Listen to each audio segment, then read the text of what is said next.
Bonjour à toutes et à tous, j'espère vous retrouver en pleine forme. Bienvenue dans votre site maths et physique en poche. Aujourd'hui, dans cette séance, je vais partager avec vous, chers étudiants et étudiantes de la deuxième année baccalauréat, un sujet concernant l'étude d'une fonction qui comporte une fonction exponentielle et une fonction logarithme en même temps. Alors, c'est un sujet que j'ai choisi, bien sûr, se basant sur des buts bien précis. Ça comporte certaines questions que vous devez savoir et en même temps, je vais vous donner les astuces, bien sûr, qui vont vous faciliter la tâche pour aborder ce genre d'études de fonctions. Alors, pour ne pas trop parler, voilà, le sujet est devant vous. Essayez de bien le lire et répondre aux questions en se basant sur vous-même.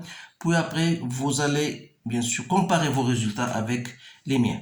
Alors, la fonction est définie sur R par f de x égale l'exponentielle de moins x plus fois ln de 1 plus l'exponentielle de x. Donc voilà, c'est le f, c'est une courbe, c'est sa courbe représentative dans un repère orthonormé d'origine O. On vous donne l'unité, et ça c'est très intéressant parfois, il faut bien le remarquer. Donc aussi, on vous donne 2 cm sur l'axe des abscisses et on vous donne 5 cm sur l'axe des ordonnées. Vous allez voir quel est le changement qui va arriver, bien sûr. Donc, première des choses, calculer la limite de f de x lorsqu'x tend vers moins l'infini et interpréter le résultat. Alors, pour chercher la limite, voilà, donc je vais répondre question par question et vous allez bien sûr me suivre. Donc, voilà. Pour chercher la limite d'une fonction, la première des choses, c'est de remplacer pour savoir s'il s'agit d'une forme indéterminée ou non. Donc, ln de 1 plus l'exponentielle de x lorsqu'x tend vers moins l'infini. Alors, lorsque vous remplacez par x par moins l'infini, vous remarquez ici l'exponentielle de moins l'infini c'est 0, donc vous avez ln de 1 c'est 0, donc l'exponentielle ici plus l'infini, donc plus l'infini fois 0, c'est une forme indéterminée. Alors là, il faut changer d'astuce, c'est-à-dire on peut même mettre limite lorsque x tend vers moins l'infini.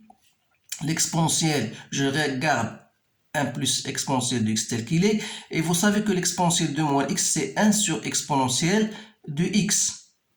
Alors là, si vous essayez de poser t égale exponentielle de x, vous remarquez bien sûr que lorsque x tend vers moins l'infini, l'exponentielle de t tend vers 0, c'est-à-dire que t tend vers 0.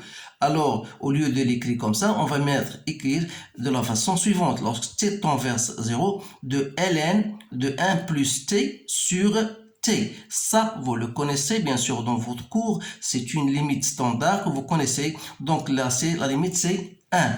Donc, qu'est-ce qu'on va dire alors? Que C de f admet une asymptote horizontale d'équation y égale à 1. Je m'excuse si j'écris en abrégé, c'est tout simplement parce que je n'ai pas de grand espace, donc c'est à vous de terminer, ne le faites pas le jour de l'examen. Alors, voilà, une fois on a répondu à cette question, je passe à la question suivante. Montrer que quel que soit x appartenant à R, f de x égale à ça. Alors, la première des questions qu'on doit se poser même, pourquoi on vous donne tout ça? Parce que soyez sûr que chaque question qu'on vous pose, vous devez l'utiliser, c'est pour vous faciliter la tâche, parce que pour chercher la limite de cette fonction à plus l'infini, c'est pas une chose facile. Alors, on vous guide bien sûr, à cette expression-là pour l'utiliser dans la recherche de cette limite-là. Alors, donc, on a f de x normalement égale l'exponentielle de moins x, ln, que je peux mettre cette fois-ci l'exponentielle de x en facteur de 1 plus l'exponentielle de moins x à partir de celle-ci.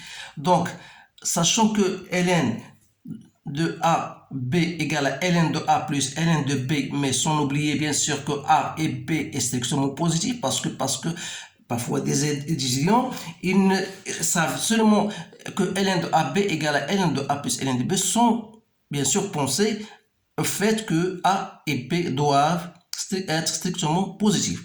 Donc, on a exponentielle de moins x, facteur de ln de l'exponentielle de x. Donc, je vais mettre ln de l'exponentielle de x plus ln, ce qui me reste 1 plus l'exponentielle de moins x. Donc, c'est l'exponentielle de moins x. Ln de l'exponentielle de x, c'est quoi? C'est x plus ln de 1 plus l'exponentielle de moins x. Alors là, donc, c'est exponentielle de moins x.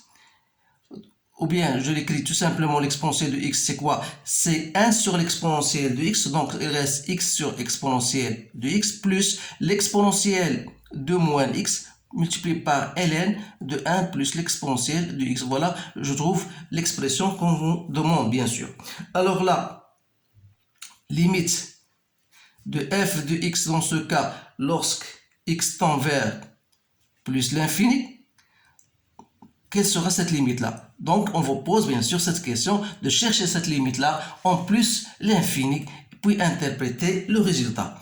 Alors, la limite de f de x lorsque x tend vers plus l'infini, c'est la limite de quoi? De ce qu'on vous donne ici. C'est-à-dire, c'est limite de x sur l'exponentielle de x plus exponentielle de moins x ln de 1 plus l'exponentielle de moins x.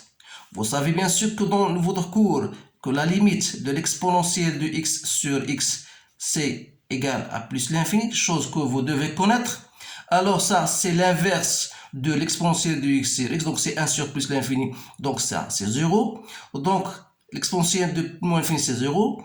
Ça, c'est 0, donc c'est 1, ln de 1, c'est 0, donc c'est 0. Donc 0 plus 0, donc c'est bien 0.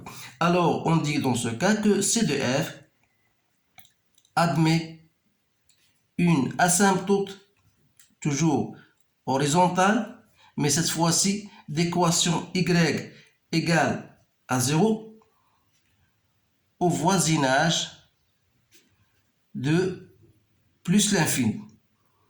C'est bien ça. Ici, on doit mettre bien sûr au voisinage de moins l'infini. Donc, maintenant, on considère une fonction qui est définie sur l'intervalle moins 1 plus l'infini. C'est la fonction g. G de t égale à t plus sur 1 plus t moins ln de 1 plus t. Étudier les variations de g sur 0 plus l'infini. Toujours, c'est un sujet un peu compliqué, mais on veut guide bien sûr comment utiliser étape par étape, parce que tout ce que vous avez devant vous, vous devez l'utiliser pour les questions qui viennent après. Donc, étudier la variation. Donc, bien sûr, g est une fonction dérivable puisqu'il est composé de fonctions dérivables.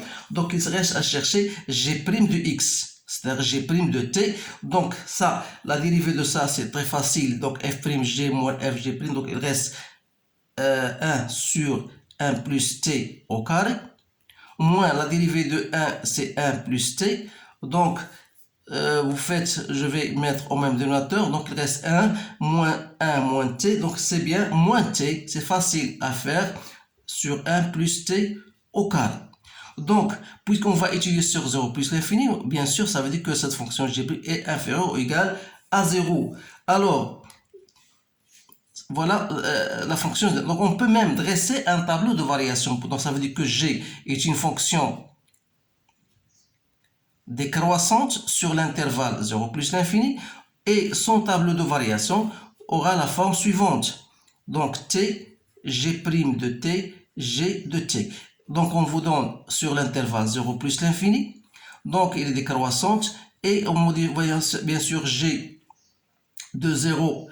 Donc, bien sûr, on va le calculer, bien sûr, on va l'utiliser dans la question qui vient. Donc, g de 0, donc c'est 0, c'est bien. Et la fonction, la limite de g lorsque tend vers plus l'infini, c'est simple. Ça, c'est la limite, c'est 1. Et la reste, la limite de 1 plus t, c'est plus l'infini avec ce moins, c'est moins l'infini. Donc, c'est facile à retrouver. Donc, qu'est-ce que vous remarquez? Que quel que soit x appartenant à 0 plus l'infini, g de x, il est toujours inférieur ou égal à g de 0. Ça veut dire que 0 est une valeur minimale. Alors là, on va utiliser cela dans la question qui vient après. Parce qu'on veut calculer g de 0. Alors, on a trouvé g de 0 égale à 0. Ça veut dire déduire le signe de g de t pour t strictement supérieur à 0. Alors, pour t strictement supérieur à 0, alors ici je dis g de x, mais je voudrais dire g de t, pardon, g de t, parce qu'on travaille donc avec t. Donc pour t supérieur strictement à 0, ça veut dire que g de t n'aura pas être inférieur ou égal, donc il sera strictement inférieur à g de 0, c'est-à-dire inférieur à 0. Donc g de t est inférieur à 0 pour t strictement supérieur à 0. Voilà la conclusion, bien le signe de G de t. Donc, qu'est-ce qu'on va dire? Donc, quel que soit t appartenant à 0 plus l'infini, G de t est inférieur à 0. Alors là, on va utiliser bien sûr cette relation-là qu'on a trouvée dans la suite de l'exercice. Maintenant, je passe montrer que quel que soit x appartenant à R, f' de x égale.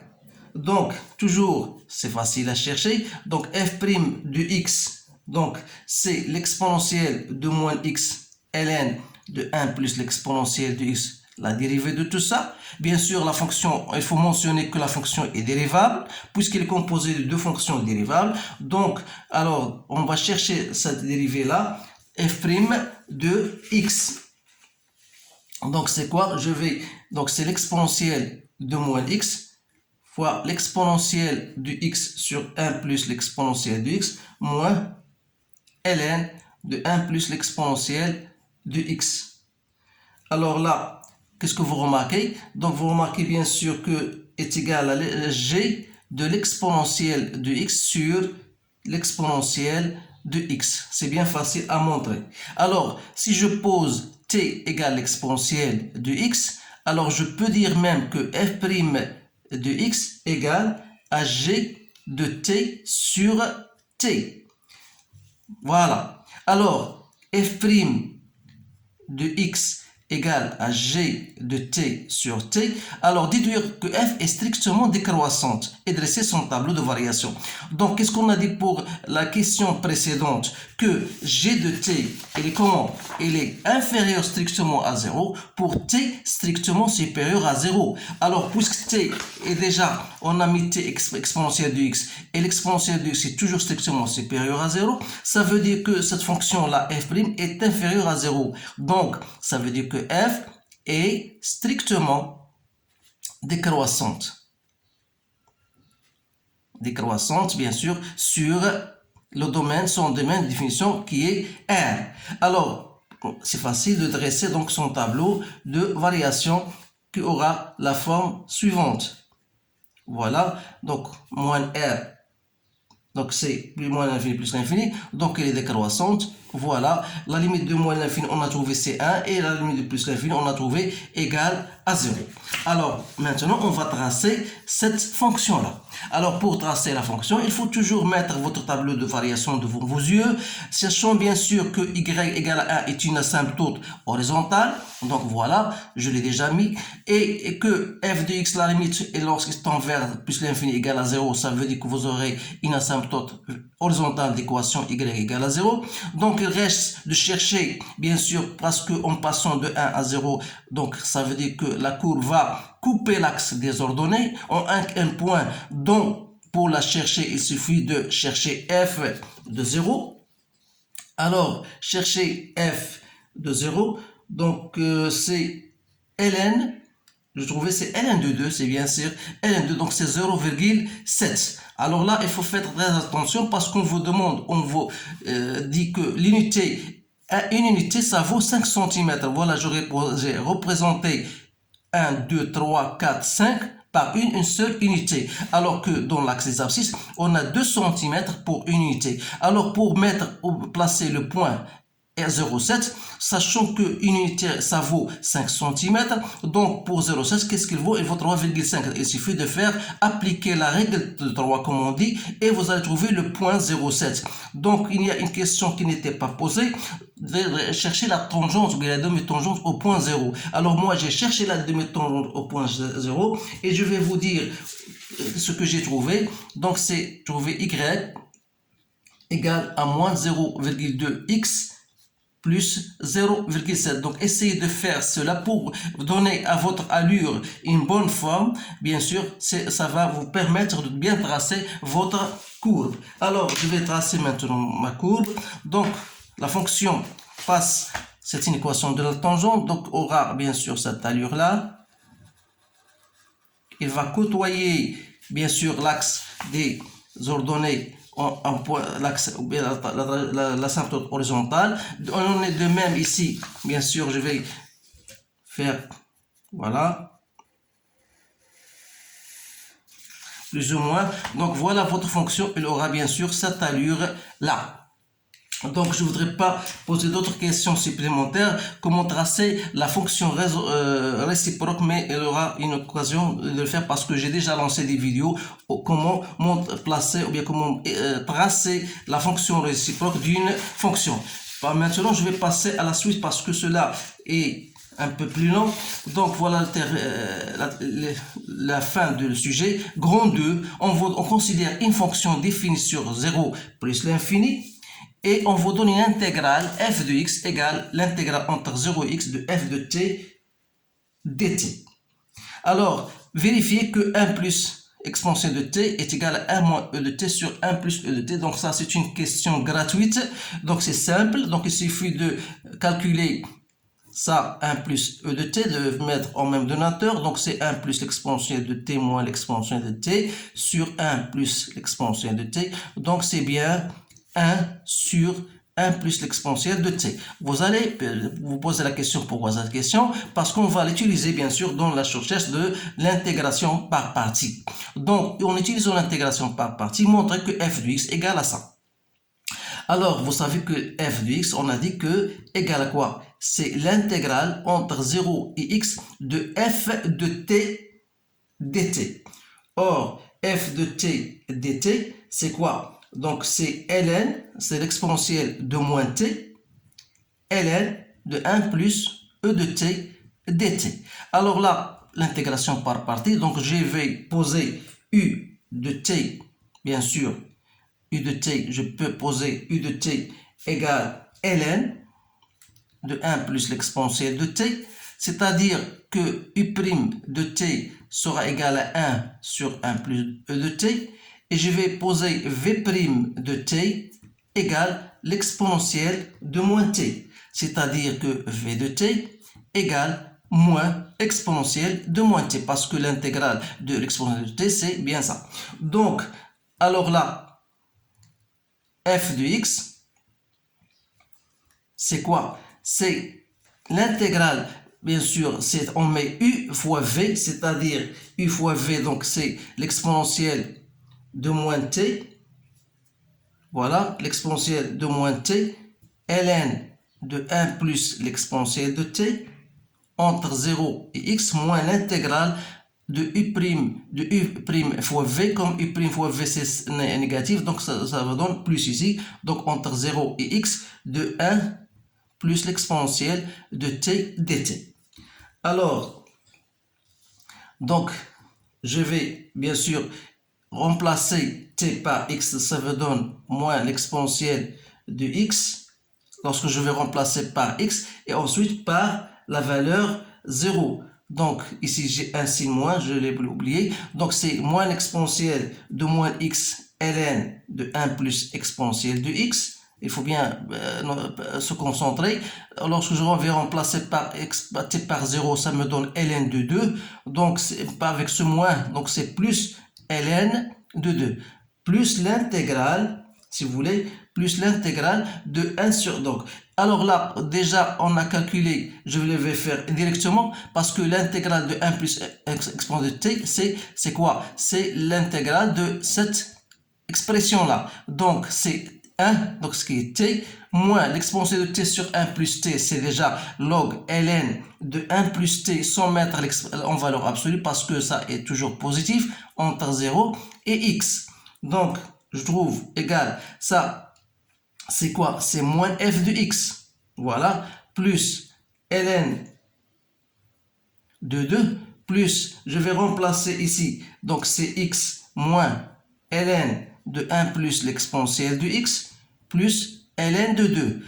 Donc, c'est bien moins f de x, plus 2 ln de 2, plus x, moins ln de 1 plus l'exponentielle de x.